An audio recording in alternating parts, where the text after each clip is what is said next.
Good morning. This is Mrs. Tracy, one of the school counselors here at Gainesville Middle School. Today we're going to be presenting part 2 of the counseling lesson, Coping with Stress. Today we're going to take a look at the teenage brain. Today we will get to know how 3 parts of your brain work: the prefrontal cortex, the amygdala, and the hippocampus. The prefrontal cortex, referred to as the wise leader, is our control center. It allows us to think things through properly and make good decisions. The amygdala, referred to as the security guard, controls our emotional response. The amygdala lets us know when we are in danger and allows us to feel big emotions. It helps us to react fast when we are in serious danger, and it tells us when to fight, flight, or freeze. The hippocampus is referred to as the keeper of memories.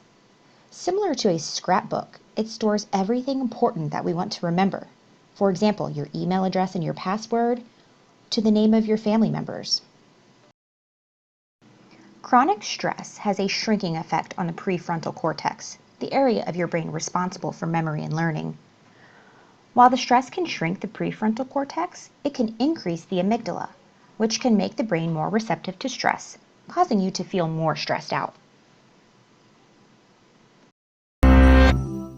Are you sleeping restlessly, feeling irritable or moody, forgetting little things, and feeling overwhelmed and isolated?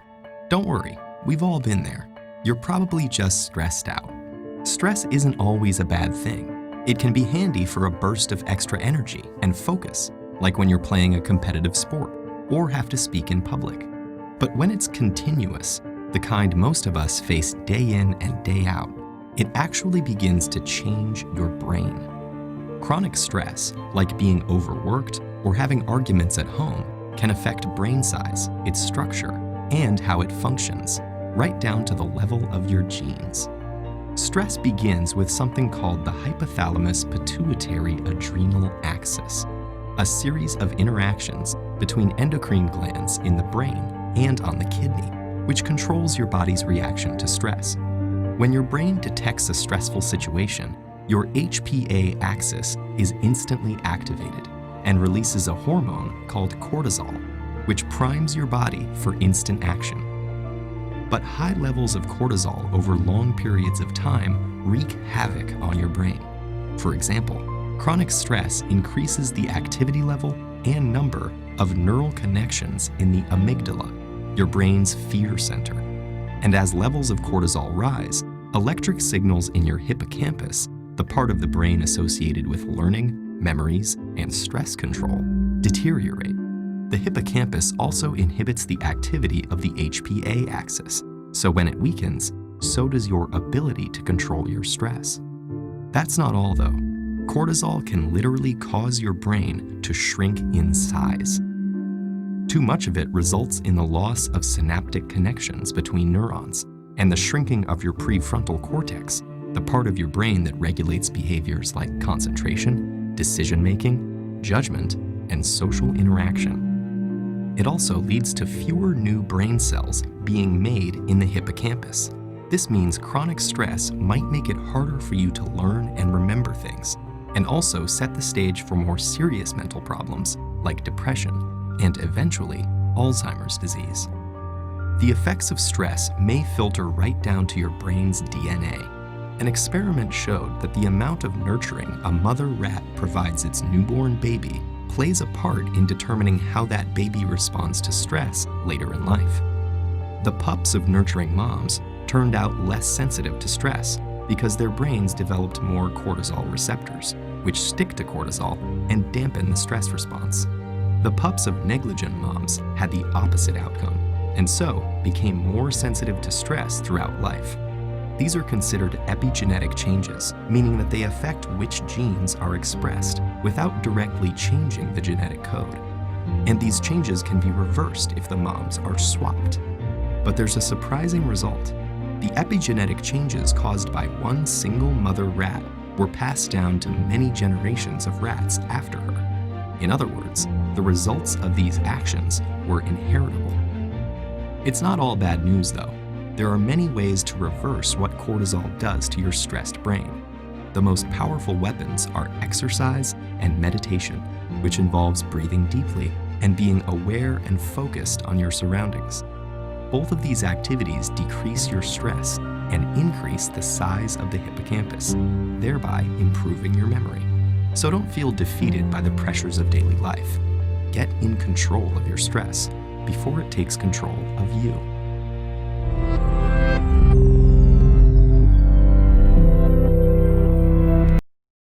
When we face a stressor, we do one of three things: fight, flight, or freeze. Have you ever jumped out and said boo to someone? Have you noticed that sometimes people look like a statue when they are so surprised? We call that freeze. Have you noticed that sometimes people start backing up and moving away like they are trying to run away? We call that flight. Have you ever noticed that sometimes people get really mad that you said boo and they may raise their voice and even make you want to back up? We call that fight. When our bodies go into freeze or flight or fight, they are just responding the way that they are supposed to when our feelings get big. The more you understand how your brain works and how your thoughts and emotions interact, the more control you will have over your thoughts and emotions. Let's watch a quick video on the amygdala hand model. It's your brain. It's time for you to start controlling your own thoughts and emotions. So let's talk about how thoughts and feelings interact. We're going to break it down using a visual, the hand model. We're going to use our hand for this. Your thumb, folding it in, is the middle of your brain, your amygdala. Your fingertips, folding it around, is your prefrontal cortex, the front of your brain. We'll come back to this in a second. Our amygdala is really important in serious situations. For example, if you see a fire, it alerts you into action.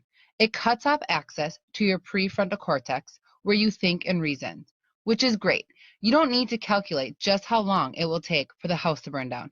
You just need to move. Back to your hand. Your amygdala in the center, with the fingers curled around, flips the prefrontal cortex lid. Flip the lid. Try it with me. Put your thumb in the middle, fold your fingertips, and force your fingertips over with your thumb, the amygdala. This could save your life in the fire situation. So we need our amygdala, but here's the problem. Your amygdala makes mountains out of molehills. So when there isn't a fire, and just say a pop quiz, your amygdala may react the same and flip your lid when there's no need to. When your lid is flipped, that's when your thoughts and emotions become muddled. When this happens, it means your thoughts are driven by your amygdala, and they are often distorted. This can fuel your worry or anxiety. So your lid is still flipped, and you need your prefrontal cortex to perform well on that pop quiz. So you have to find a way to get the prefrontal cortex to come down so you can think and reason. Bringing your lid down is tough for all of us. We're going to close today's presentation with a song. Hip-hop artist Tim Scott, also known as Just Me, wrote a song about how difficult it is not to react when we have been triggered by stressful situations. Tim discusses how negative talk and unkind people can activate our fight or flight response, raise our cortisol levels, and how different parts of the brain raise alarm bells or go offline when we're flipping out. It all comes back to why it's important to come back to our breath, mindfulness, and take a moment when our mind is racing.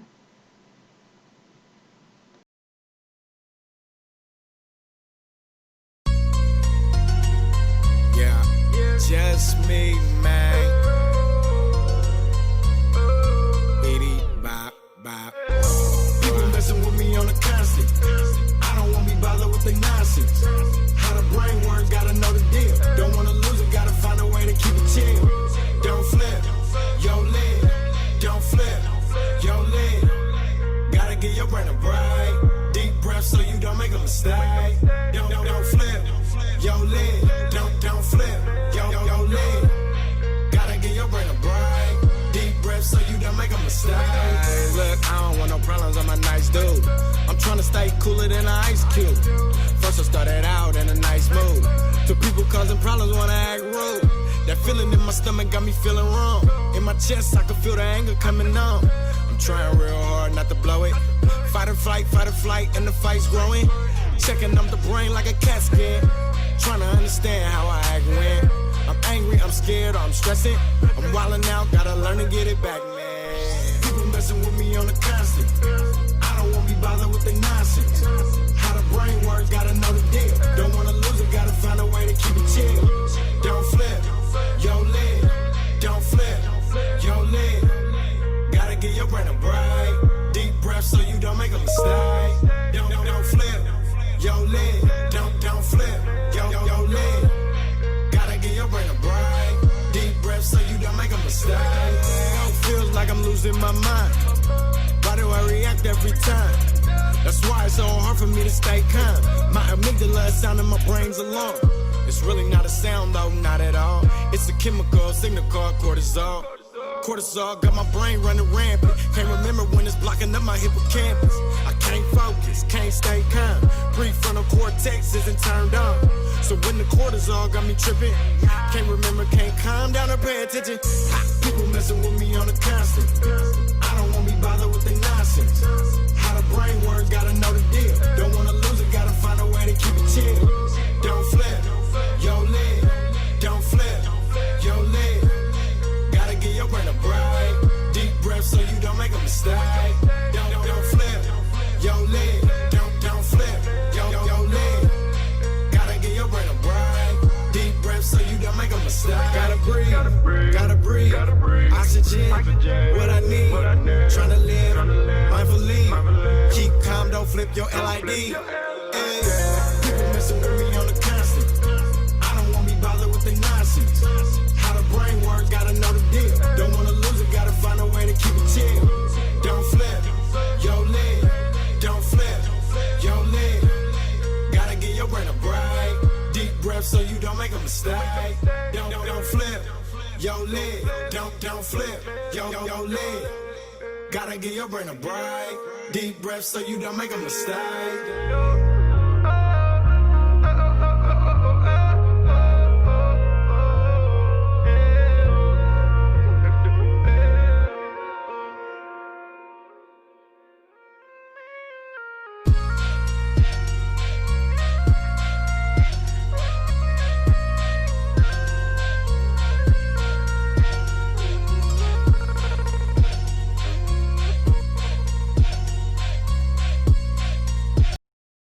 That's it for part 2 of coping with stress.